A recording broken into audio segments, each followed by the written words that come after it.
ഈ പാകിസ്ഥാനെ നാണക്കേടിന്റെ കൊടുമുടിയിൽ നിൽക്കുകയാണ്. ഇന്ത്യയിൽ നിന്നുള്ള കനത്ത തിരിച്ചടി അവരുടെ നടു ഒടിച്ചിട്ടിരിക്കുകയാണ്. ഇപ്പോൾ കാണാം, ഞാൻ അറിഞ്ഞൊരു വാർത്തയാണ്, ചില രാജ്യങ്ങൾ പാകിസ്ഥാൻ്റെ വിസ നിരോധിച്ചിരുന്നു എന്നുള്ളത്. അതിൽ സൗദി, UAE പോലുള്ള രാജ്യങ്ങൾ ഉണ്ട് എന്നുള്ളൊരു അറിവാണ് കിട്ടിയിരിക്കുന്നത്. ഇതിൻ്റെ വിശദാംശങ്ങൾ എന്തൊക്കെയാണ്? ഈ UAEയും സൗദിയും ഒക്കെ പാകിസ്ഥാന് വിസ നിഷേധിക്കുമെന്നൊരു മുന്നറിയിപ്പാണ് നൽകിയിരിക്കുന്നത്. അതായത് പാകിസ്ഥാനിൽ നിന്ന് വലിയ തോതിൽ തീർത്ഥാടന വിസയിൽ അവിടെ എത്തുന്നവർ മടങ്ങിപ്പോകാതെ അവിടെ ഭിക്ഷാടനം നടത്തുകയാണ്. അത് ഈ UAE, Saudi, Iran, Iraq, Qatar, Malaysia തുടങ്ങിയ രാജ്യങ്ങളൊക്കെ ഈ പ്രശ്നം അഭിമുഖീകരിക്കുകയാണ്. അന്ന് മാത്രമല്ല, ഏതാണ്ട് ഇന്ന് ലോകത്തുള്ള ഈ ഭിക്ഷാടകരിൽ 90% പാകിസ്ഥാനികളാണെന്ന് 2023 കണക്കുകൾ ഉദ്ധരിച്ചുകൊണ്ട് പാകിസ്ഥാൻ്റെ വിദേശകാര്യ സെക്രട്ടറി സുൽഫിക്കർ ഹൈദർ അഭിപ്രായപ്പെട്ടിരുന്നു. ഇത് പാകിസ്ഥാൻ്റെ വിദേശകാര്യ സെക്രട്ടറി എന്തായാലും വെറുതെ ഊഹം പറയില്ലല്ലോ. അപ്പോൾ കണക്കുകളുടെ അടിസ്ഥാനത്തിലാണ് അത് പറയുന്നത്. ഇവരെ കൊണ്ട് പൊറുതി മുട്ടിയിരിക്കുകയാണ് സൗദിയും UAE ഒക്കെ. നമുക്കറിയാം സാർ, ഇപ്പോൾ ആ പറഞ്ഞ ഇതുമായിട്ട് ബന്ധപ്പെടുത്തി ഞാൻ ഒന്ന് പറയട്ടെ. ഇപ്പോൾ പാക് പ്രതിരോധ മന്ത്രി ഖ്വാജ ആസിഫ് വലിയ ഗീർവാണം എന്നുള്ള രീതി, തൻ്റെ രാജ്യത്തിന് വേണ്ടി വലിയ ഗീർവാണം എന്നുള്ള രീതി പറഞ്ഞിരിക്കുകയാണ്. പാകിസ്ഥാനിൽ ഭിക്ഷാടനം $40 മില്യൺ ബിസിനസ് ആണെന്ന്. സ്വന്തം ജനങ്ങളെ കൊണ്ടുവന്ന് ഭിക്ഷ എടുപ്പിച്ച് ഈ സത്യം പറഞ്ഞ ഇത് കേൾക്കുമ്പോൾ നാണക്കേടാണ്, ഭയങ്കര നാണക്കേട്. അതായത് 2.2 കോടി പാകിസ്ഥാനികളാണ് ഇങ്ങനെ വിദേശ രാജ്യങ്ങളിൽ പോയി ഭിക്ഷ എടുക്കുന്നത്. അവർ കൊണ്ടുവരുന്നത് 40 അല്ല 42 ബില്യൺ ഡോളറാണ്. ഏകദേശം 3.5 ലക്ഷം കോടി രൂപയാണ് അവർ പാകിസ്ഥാനിലേക്ക് കൊണ്ടുവരുന്നതെന്നാണ് ഖ്വാജ ആസിഫ് പറഞ്ഞത്. അതും ഈ പറയുന്നത് പോലെ ചില കണക്കുകളുടെ അടിസ്ഥാനത്തിലാണ്. അപ്പോൾ ഈ ഭിക്ഷാടനം വലിയ തോതിൽ അവർക്കൊക്കെ വലിയ പാരയായിരിക്കണം. കാരണം ഇവർ ഈ വരുന്ന ആൾക്കാർ പല ക്രിമിനൽ ആക്ടിവിറ്റിയിലും ഇടപെടുന്നുണ്ട്. ഇവർ ഭിക്ഷ ചോദിച്ചിട്ട് കൊടുത്തില്ലെങ്കിൽ അവരെ ചീത്ത വിളിക്കുക, അവരെ ഉപദ്രവിക്കുക, ഇത്തരം സംഭവങ്ങൾ ഒരുപാട് റിപ്പോർട്ട് ചെയ്യപ്പെടുന്നുണ്ട്. അങ്ങനെ പല പാകിസ്ഥാനികളും ഈ സൗദിയിലും UAEയിലും ഒക്കെ ജയിലുകളിലാണ്. ഇതും അവിടെ അവരുടെ ഒരു വലിയ പ്രതിസന്ധിയാണ്.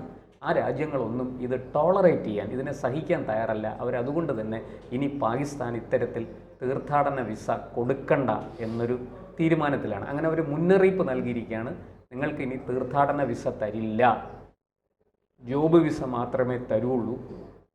അങ്ങനൊരു മുന്നറിയിപ്പ് സൗദിയും UAEയും നൽകിയിരിക്കുകയാണ്. ഇപ്പോഴിതാ പുതിയ നമുക്ക് ചില കണക്കുകൾ വരുന്നുണ്ട്.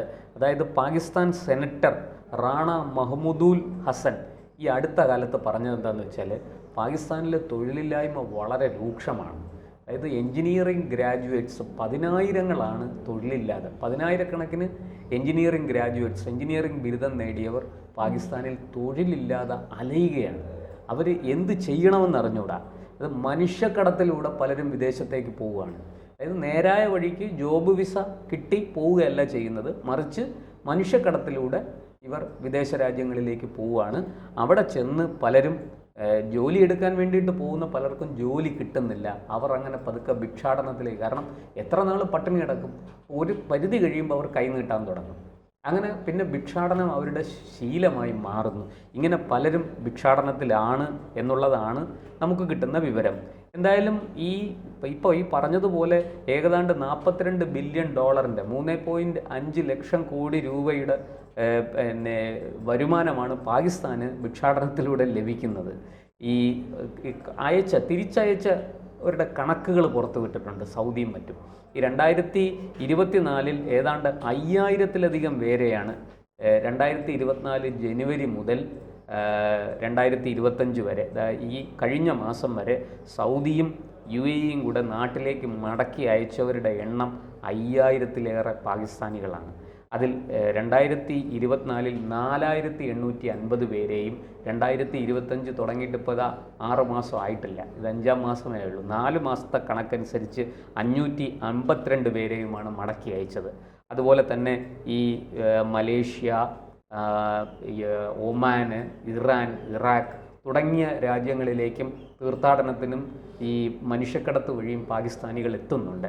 ആ എത്തുന്നവരും ഈ പറഞ്ഞതുപോലെ അവരെയും പിടികൂടി തിരിച്ചയച്ചുകൊണ്ടിരിക്കുകയാണ്. അതായത് അവർ 2024 4498 പേരെ തിരിച്ചയച്ചു. ഇറാഖ് ആണ് രണ്ടാമത്. ഇറാഖിൽ 242 പേരെ ഇറാഖ് തിരിച്ചയച്ചിട്ടുണ്ട്. അതുപോലെ 2025 നേരത്തെ പറഞ്ഞതുപോലെ സൗദി തിരിച്ചയച്ചത് 535 പേരെയാണ്.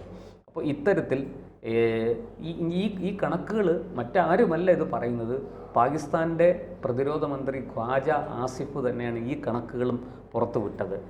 എന്നിട്ട് ഈ പ്രതിരോധ മന്ത്രി മുന്നറിയിപ്പ് കൊടുക്കുകയാണ് രാജ്യത്തെ ജനങ്ങൾക്കും ഭരണകൂടത്തിനും, ഇങ്ങനെ പോയാൽ സ്ഥിതി ഗുരുതരമാവും. ഇനി ഈ Saudi, UAE, Qatar, Iran, Iraq, Malaysia തുടങ്ങിയ രാജ്യങ്ങൾ പാകിസ്ഥാനികൾക്ക് വിസ നൽകില്ല. അവർ ഔദ്യോഗികമായിട്ട് ഇക്കാര്യം പറഞ്ഞിട്ടുണ്ട്. അതുകൊണ്ട് ദയവ് ചെയ്ത് ആൾക്കാർ ഇത്തരത്തിൽ പ്രവർത്തിക്കരുത് എന്നാണ് പാകിസ്ഥാൻ്റെ പ്രതിരോധ മന്ത്രി തന്നെ ജനങ്ങളോട് അഭ്യർത്ഥിക്കുന്നത്. ഇതിൽ നിന്ന് നമുക്ക് മനസ്സിലാകുന്ന ഒരു കാര്യം, പാകിസ്ഥാൻ നാൾക്ക് നാൾ ദിനം പ്രതി കൊടിയ ദുരിതത്തിലേക്കാണ് പോയിക്കൊണ്ടിരിക്കുന്നത്. അവരുടെ ആ പതനത്തിൻ്റെ ആഴമെന്ന് പറയുന്നത് വളരെ വലുതാണ്, ചെറുതല്ല. ഇപ്പോൾ ഈ IMFൻ്റെ ലോൺ അവർക്ക് കിട്ടിയല്ലോ.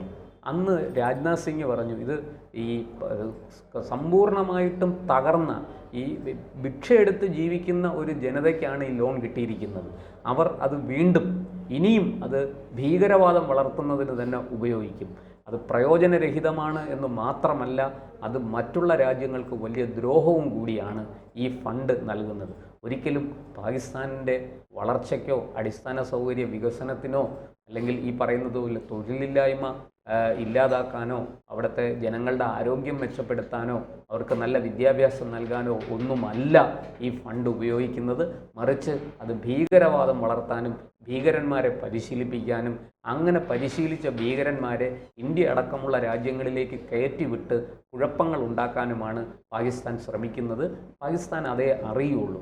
അങ്ങനെ ഇത്രയേറെ നമുക്കറിയാം, അവിടെ ഇപ്പോൾ മരുന്നില്ല. ഇന്ത്യയിൽ നിന്നാണ് മരുന്ന് കയറ്റുമതി ചെയ്തിരുന്നത്, ആ മരുന്ന് നിന്നു. അതുപോലെ തന്നെ ഭക്ഷ്യവസ്തുക്കൾ വലിയ ക്ഷാമം നേരിട്ടുകൊണ്ടിരിക്കുകയാണ്. അതുപോലെ വെള്ളത്തിന് വലിയ പ്രശ്നമാണ് അവിടെ. ഇതിൻ്റെ എല്ലാം പുറമെയാണ് സാമ്പത്തിക തകർച്ച. ഇത് ശരിയായ അച്ചടക്കമുള്ള ഒരു ഭരണകൂടം അവിടെ ഇല്ല, അച്ചടക്കമുള്ള ഉദ്യോഗസ്ഥരില്ല, അച്ചടക്കമുള്ള ഒരു സൈന്യം അവിടെ ഇല്ല. ഇതെല്ലാം കൂടെ ചേർന്നപ്പോൾ പാകിസ്ഥാൻ്റെ തകർച്ച സമ്പൂർണ്ണമാണ്. അതിൻ്റെ പുറത്താണ് കൂനിന്മേൽ കുരു പോലെ ഈ ഒരു വിഷയം കൂടെ. ഈ ഭിക്ഷാടന മാഫിയ, ലോകമെങ്ങുമുള്ള ഭിക്ഷാടകരുടെ 90% പാകിസ്ഥാനിൽ നിന്നാണെന്നുള്ള കണക്കുകൾ പുറത്തുവിട്ടത് മറ്റാരുമല്ല, പാകിസ്ഥാൻ തന്നെയാണ്. $42 ബില്യൺ, ഏതാണ്ട് 3.5 ലക്ഷം കോടി രൂപ ഞങ്ങൾക്ക് വരുമാനമായിട്ട്, വാർഷിക വരുമാനമായിട്ട് കിട്ടുന്നത് ഭിക്ഷാടനത്തിലൂടെയാണ് എന്ന് പറയേണ്ടുന്ന ഗതികേടിലേക്ക് പാകിസ്ഥാൻ്റെ പ്രതിരോധ മന്ത്രി പോലും എത്തി നിൽക്കുകയാണ്. ഈ രാഷ്ട്രം ഇനി എന്ന് ഇത് പഠിക്കും, എന്ന് അവരെ ബാധിച്ചിരിക്കുന്ന ഈ കുഴപ്പങ്ങളുടെ ആ ഒരു ആകത്തുക അവർ മനസ്സിലാക്കും എന്നുള്ളതാണ്. പക്ഷേ എത്ര കണ്ടാലും കൊണ്ടാലും പഠിക്കാത്തൊരു രാഷ്ട്രമാണ് പാകിസ്ഥാൻ എന്ന് ചരിത്രം നമ്മെ പഠിപ്പിക്കുന്നു. അവർ ഇനി എന്തൊക്കെ സംഭവിച്ചാലും ആത്യന്തികമായ ആ ഭീകരവാദത്തിൽ നിന്ന്, മതഭീകരതയിൽ നിന്ന് അവർക്ക് മോചനമില്ല.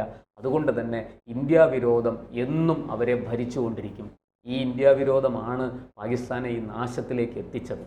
പാകിസ്ഥാൻ ഇന്ന് നമ്മളെ സംബന്ധിച്ച് നമുക്കറിയാം, നമ്മളൊക്കെ ചർച്ച ചെയ്തത് 96 മണിക്കൂർ ഇന്ത്യയോട് പിടിച്ചു നിൽക്കാനുള്ള ശേഷി പാകിസ്ഥാൻ ഇല്ലെന്നാണ്.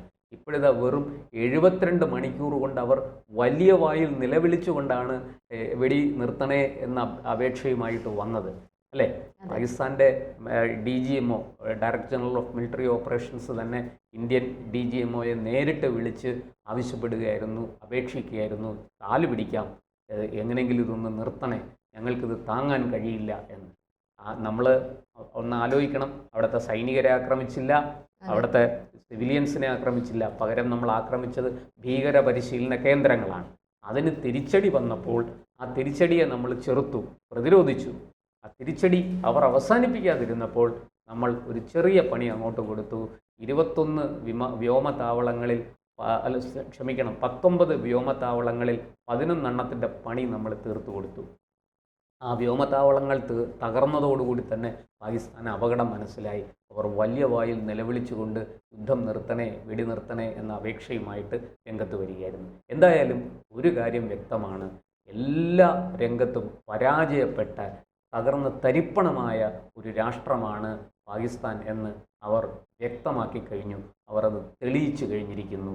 ഇനി ഭാവിയിൽ എന്താണ് ഈ ദരിദ്ര ഭിക്ഷക്കാരുടെ ഈ രാഷ്ട്രം ഭാവിയിൽ എന്താണ് ചെയ്യാൻ പോകുന്നത്? ഈ രാഷ്ട്രം തുണ്ടുകളായിട്ട് പ്രവിശ്യകൾ തന്നെ സ്വാതന്ത്ര്യം നേടി ആ രാജ്യത്തിൽ നിന്ന് വിട്ടുപോകും എന്നുള്ള കണക്കുകൂട്ടലിലാണ് രാഷ്ട്രീയ നിരീക്ഷകരും വിദഗ്ധരും.